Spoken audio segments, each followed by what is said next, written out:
हरे कृष्ण। आप सभी का हमारे चैनल पर बहुत बहुत स्वागत है।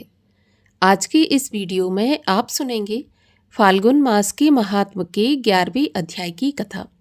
तो अगर कथा आपको पसंद आए तो वीडियो को लाइक करके शेयर अवश्य कर दीजिए, और हमारे चैनल को अगर अभी तक आपने सब्सक्राइब नहीं किया है तो चैनल को सब्सक्राइब करके बेल आइकन पर क्लिक कर लीजिए। तो चलिए शुरू करते हैं आज की कथा। ब्रह्मा जी बोले, नारद, इसके पश्चात मैंने नील लोहित भगवान श्री शंकर की आज्ञा के अनुसार शब्द आदि पंचभूतों द्वारा पंचीकरण करके उनके स्थूल आकाश, वायु, अग्नि, जल और पृथ्वी, समुद्र, वृक्षाणी और कालादि युग पर्यंत कालों की रचना की तथा सृष्टि के और भी बहुत से पदार्थों की मैंने रचना की। किंतु जब इससे मुझे संतोष नहीं हुआ तो मैंने उमा सहित भगवान श्री शंकर का ध्यान करके अपने नेत्रों से मरीच को, हृदय से भृगु को, सिर से अंगिरा को, कान से मुनि श्रेष्ठ पुलह को, उदान से पुलस्त को, समान से वशिष्ठ को, आपन से केतु को, कानों से अत्रि को, प्राण से दक्ष को और गोदी से तुम्हें अर्थात नारद जी को उत्पन्न किया। इसके पश्चात मैंने अपने 2 रूप बनाए। मैं आधे से नारी और आधे से पुरुष हुआ। जो नारी का रूप था उसे शतरूपा माना गया और जो पुरुष का रूप था वे स्वयंभू मनु थे। उन दोनों का परस्पर विवाह हुआ। इसके पश्चात मनु जी के यहाँ प्रियव्रत और उत्तानपाद नामक 2 पुत्र हुए और आकुति, विभूति और प्रसूति नामक 3 कन्याएं हुई। बाद में आकुति का विवाह महर्षि ऋचि के साथ, देवहूति का महर्षि कर्दम के साथ और प्रसूति का दक्ष प्रजापति के साथ हुआ। आकुति और रुचि के यहाँ 12 पुत्र हुए। देवहूति और कर्दम के यहाँ बहुत से पुत्र हुए और दक्ष के यहाँ पर 24 कन्याएं उत्पन्न हुई। उनमें से 13 कन्याएं यक्ष ने धर्म को दी। उनके नाम हैं श्रद्धा, लक्ष्मी, दृष्टि, तुष्टि, पुष्टि, मेधा, क्रिया, बुद्धि, लज्जा, वसु, शांति, सिद्धि और कीर्ति। फिर उनमें छोटी 11 कन्याओं ख्याति, सतपूत, सम्मुति, स्मृति, प्रीति, क्षमर, सन्नति, अनुसूचा, ऊर्जा, स्वाहा और स्वधा को क्रमशः भृगु, भव, मरीच, अंगिरा, मुनि पुलह, क्रतु, अत्रि, वशिष्ठ, बहिन और पितर के साथ ब्याही, जिनकी संतान से समस्त त्रिलोकी भर गई। फिर तो भगवान श्री सदाशिव की आज्ञा के अनुसार असंख्य जातियों की उत्पत्ति हुई और जिनमें ब्राह्मण श्रेष्ठ हुए। दक्ष की 60 कन्याओं की संतानों से पाताल से लेकर सत्यलोक तक ये चराचर जगत व्याप्त हो गया और रत्ती भर भी स्थान खाली नहीं रहा। नारद, इस तरह मैंने भगवान श्री सदाशिव की आज्ञा के अनुसार सृष्टि की रचना की और इस तरह भगवान श्री सदाशिव ने अपने भक्तों के उद्धार के लिए बहुत सी लीलाएं की, जिनका वाम अंग वैकुंठ तथा दाया अंग ब्रह्म है। इस प्रकार मैं विष्णु और रुद्र ये 3 गुण प्रधान हुए। सत, रज, तम तीनों गुणों में मैं प्रधान हूँ। इन तीनों गुणों में से रजोगुण वाली सुरा देवी, सतोगुण वाली सती और तमोगुण वाली लक्ष्मी प्रकट हुई। सती के सतीपरा और शिवा ये 3 रूप हैं, जिनमें से सती के रूप में भगवान शंकर के साथ ब्याही गईं और पिता के यहाँ यज्ञ में अपने शरीर को त्याग कर अपने पद को प्राप्त हुई। फिर पार्वती होकर तप करके भगवान श्री शिव जी को प्राप्त किया। कालिका, चंडिका, भद्रा, चामुंडा, विजया, जया, ज्योति, भद्रकाली, दुर्गा भगवती, कामाख्या, कामदा, अम्बा, मणादि ये नाम श्री पार्वती के ही हैं। फिर तो तीनों देवियों और तीनों देवताओं ने मिलकर अनेक प्रकार की उत्तम सृष्टि की रचना की। यहाँ पर फाल्गुन मास के महात्म के 11वें अध्याय की कथा का समापन होता है। इसके आगे की कथा आप सुनेंगे कल के वीडियो में। और अब सुनिए सीता माता के नितनेम की कथा। सीता माता की कहानी। सीता माता कहती थी और श्री राम इसे सुना करते थे। एक दिन की बात है, भगवान श्री राम को किसी काम के लिए बाहर जाना पड़ गया तो सीता माता कहने लगी कि प्रभु, मेरा तो 12 वर्ष का नितनेम है, अब आप बाहर जाएंगे तो मैं अपनी कहानी किसे सुनाऊंगी। तब भगवान श्री राम ने कहा कि तुम कुएं की पाल पर जाकर बैठ जाना और वहां जो औरतें पानी भरने आएंगी उन्हें अपनी कहानी सुना देना। सीता माता कुएं की पाल पर जाकर बैठ जाती हैं। तब एक स्त्री आई, उसने रेशम जरी की साड़ी पहन रखी थी और सोने का घड़ा ले रखा था। सीता माता उसे देखकर कहती हैं, बहन, मेरा 12 वर्ष का नितनेम सुन लो। तब वह स्त्री बोली कि मैं तुम्हारा नितनेम सुनूंगी तो मुझे घर जाने में देर हो जाएगी और मेरी सास मुझसे लड़ेगी। उसने कहानी नहीं सुनी और वह घर चली गई। तब उसकी रेशम जरी की साड़ी फट गई और सोने का घड़ा मिट्टी के घड़े में बदल गया। सास ने देखा तो पूछा कि ये किसका दोष अपने सिर पर लेकर आई है। तो बहू ने कहा कि माँ जी, एक औरत कुएं की पाल पर बैठी थी, उसने कहानी सुनने के लिए कहा लेकिन मैंने मना कर दिया, इसी का ये फल मिला है। बहू की बात सुनकर अगले दिन वह साड़ी और घड़ा लेकर सास कुएं की पाल पर गई। सास को वहीं पर माता सीता बैठी मिली तो माता सीता ने कहा, बहन, मेरी कहानी सुन लीजिए। तो सास बोली कि एक बार तो छोड़िए, मैं तो आपकी कहानी 4 बार सुनूंगी। ऐसा सुनकर सीता माता ने कहानी कहनी शुरू कर दी। राम आए लक्ष्मण आए, देश के पुजारी आए, नित नेम का नेम लाए। आओ राम बैठो राम, तपी रसोई जियो राम। माखन मिश्री खाओ राम, दूध बताशा पियो राम। सूत के पलका पोठो राम, शाल दुशाला पोठो राम। शाल दुशाला ओढ़ो राम, जब बोलूं जब राम ही राम। राम संवारे सबके काम, खाली घर भंडार भरेंगे, सबका बेड़ा पार करेंगे। श्री राम जय राम, जय जय राम। सास बोली, बहन, कहानी तो बहुत अच्छी लगी। कहानी सुनकर सास घर चली गई। फिर उसकी साड़ी फिर से रेशम जरी की बन गई और जो मिट्टी का घड़ा था वो फिर से सोने के घड़े में बदल गया। बहू कहने लगी, सासू माँ, आपने ये सब कैसे किया? तो सास ने कहा, बहू, तू दोष लगा के आई थी और मैं दोष उतार कर आ रही हूँ। बहू ने फिर पूछा कि वह कुएं वाली स्त्री कौन है? तब सास बोली, वे सीता माता हैं। वे पुराने से नया कर देती हैं, खाली घर में भंडार भर देती हैं। वे लक्ष्मी जी का वास घर में करा देती हैं। आदमी की जो भी इच्छा हो उसे पूरा कर देती हैं। बहू बोली कि ऐसी कहानी मुझे भी सुना दो। तब सास बोली कि ठीक है, तुम भी सुनो। और सास ने बहू से कहानी कहनी शुरू कर दी। राम आए लक्ष्मण आए, देश के पुजारी आए, नित नेम का नेम लाए। आओ राम बैठो राम, तपी रसोई जियो राम। माखन मिश्री खाओ राम, दूध बताशा पियो राम। सूत के पलका मोठो राम, शाल दुशाला पोठो राम। साल दुशाला ओढ़ो राम, जब बोलूं जब राम ही राम। राम संवारे सबके काम, खाली घर भंडार भरेंगे, सबका बेड़ा पार करेंगे। श्री राम जय राम, जय जय राम। कहानी सुनकर बहू बोली कि कहानी तो बहुत अच्छी है। सास ने कहा कि ठीक है, इस कहानी को अब हम रोज कहा करेंगे।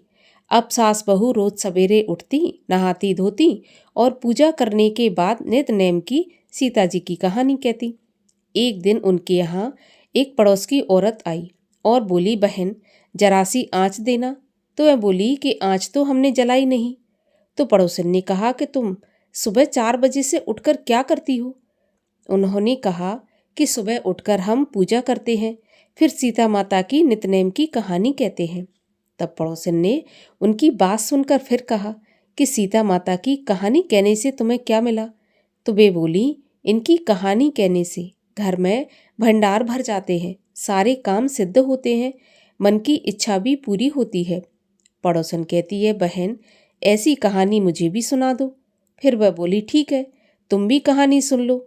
और उसने पड़ोसन को कहानी कहनी शुरू कर दी। राम आए लक्ष्मण आए, देश के पुजारी आए, नित नेम का नेम लाए। आओ राम बैठो राम। इस प्रकार सारी कहानी पड़ोसन को सुना दी। कहानी सुनने के बाद पड़ोसन कहने लगी, बहन, कहानी तो मुझे बहुत अच्छी लगी। अब वह पड़ोसन भी नितनेम सीता माता की कहानी कहने लगी। कहानी कहने से सीता माता ने पड़ोसन के भी भंडार भर दिए। अब तो पूरे मोहल्ले में नित्यनेम की कथा चल पड़ी। हर किसी की मनोकामना पूरी होने लगी।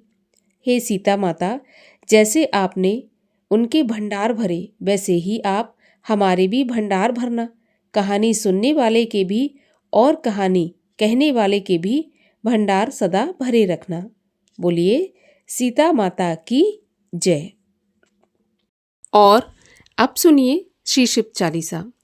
जय गणेश गिरिजा सुवन, मंगल मूल सुजान। कहत अयोध्या दास तुम, देहु अभय वरदान।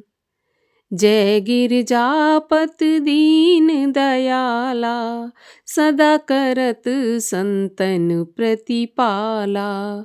भाल चंद्रमा सोहत नीके, कानन कुंडल नागफनी के।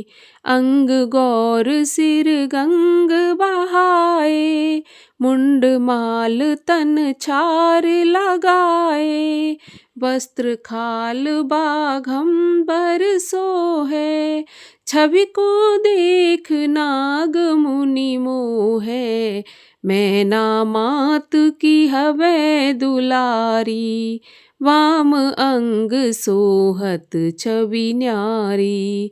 कर त्रिशूल सोहति छवि भारी, करत सदा शत्रुन छयकारी। नंदी गणेश सोहे तह कैसे, सागर मध्य कमल हो जैसे। कार्तिक श्याम और गणराऊ, या छवि को कही जात न काऊ। देवन जबहि जाए पुकारा, तबहि दुख प्रभु आप निवारा। किया उपद्रव तारक भारी, देवन सब मिले तुमहि जुहारी। तुरत षडानन आप पठायौ, लव निमेष मह मार गिरायौ। आप जलंधर असुर संघारा, सुयश तुम्हार विदित संसारा। त्रिपुरासुर सन युद्ध मचाई, सबहि कृपा कर लीन बचाई। किया तपहि भागीरथ भारी, पुरब प्रतिज्ञा तासु पुरारी। दानिन मह तुम सम कोई नाही, सेवक अस्तुत करत सदाहि। वेद नाम महिमा तब गाई, अकथ अनाद भेद नहीं पाई। प्रगति उदथ मंतन में ज्वाला, चरत सुरासुर भये बिहाला। कीनी दया तह करी सहाई, नीलकंठ तब नाम कहाई। पूजन रामचंद्र जब कीना, जीत के लंक विभीषण दीना। सहस कमल में हो रहे धारी, कीन परीक्षा तबहि पुरारी। एक कमल राखे प्रभु जोई, कमल नयन पूजन चह सोई। कठिन भक्ति देखी प्रभु शंकर, भय प्रसन्न दिए इच्छित वर। जय जय जय अनंत अविनाशी, करत कृपा सबके घटवासी। दुष्ट सकल नित मोहि सतावे, भ्रमत रहो मोहि चैन न आवे। त्राहि त्राहि मैं नाथ पुकारो, एहि अवसर मोहे आन उबारो। लै त्रिशूल शत्रुन को मारो, संकट से मोहे आन उबारो। मातु पिता भ्राता सब होई, संकट में पूछत नहीं कोई। स्वामी एक है आस तुम्हारी, आए हरहु मम संकट भारी, धन निर्धन को देत सदाई, जो कोई जाचे सो फल पाई, अस्तुत के ही विधि करो तिहारी, क्षमहु नाथ अब चूक हमारी, शंकर हो संकट के नाशन, मंगल कारण विघ्न विनाशन, योगी यति मुनि ध्यान लगावे, नारद शारद शीश नवावे, नमो नमो जय नमो शिवाय, सुर ब्रह्मादिक पार न पाए, जो यह पाठ करे मन लाई, तापर होत है शंभु सहाई, ऋनिया जो कोई हो अधिकारी, पाठ करे सो पावन हारी, पुत्रहीन कर इच्छा कोई, निश्चय शिव प्रसाद तेहि होई, पंडित त्रयोदशी को लावे, ध्यान पूर्वक होम करावे, त्रयोदशी व्रत करे हमेशा, तन नहीं जाके रहे कलेशा, धूप दीप नैवेद्य चढ़ावे, शंकर सम्मुख पाठ सुनावे, जन्म जन्म के पाप नसावे, अंत धाम शिवपुर में जावे, कहे अयोध्या आस तुम्हारी, जान सकल दुख हरऊँ हमारी, नित्य नेम कर प्रात ही, पाठ करो 40, तुम मेरी मनोकामना पूर्ण करो जगदीश, मक्सर छठ है मंत्र ऋतु, संवत 64 जान, अस्तुत 40 शिवहि, पूर्ण कीन कल्याण।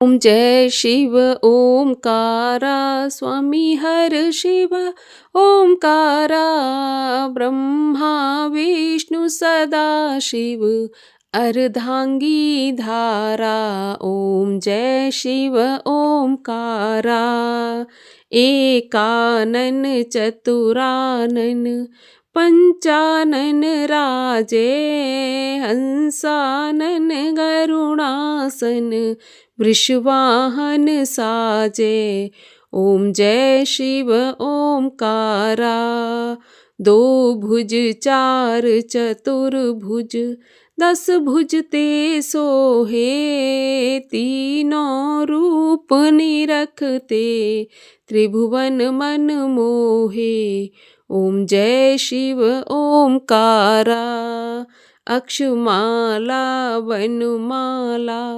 मुंडमाला धारी, चंदन मृग मद सोहे, भोले शुभकारी, ओम जय शिव ओमकारा, श्वेतांबर पीतांबर, बाघंबर अंगे, सनकादिक ब्रह्मादिक, भूतादिक संगे, ओम जय शिव ओमकारा, करके मध्य कमंडल, चक्र त्रिशूल धरता, जग करता जग हरता, जग पालन करता, ओम जय शिव ओमकारा, ब्रह्मा विष्णु सदा शिव, जानत अविवेका,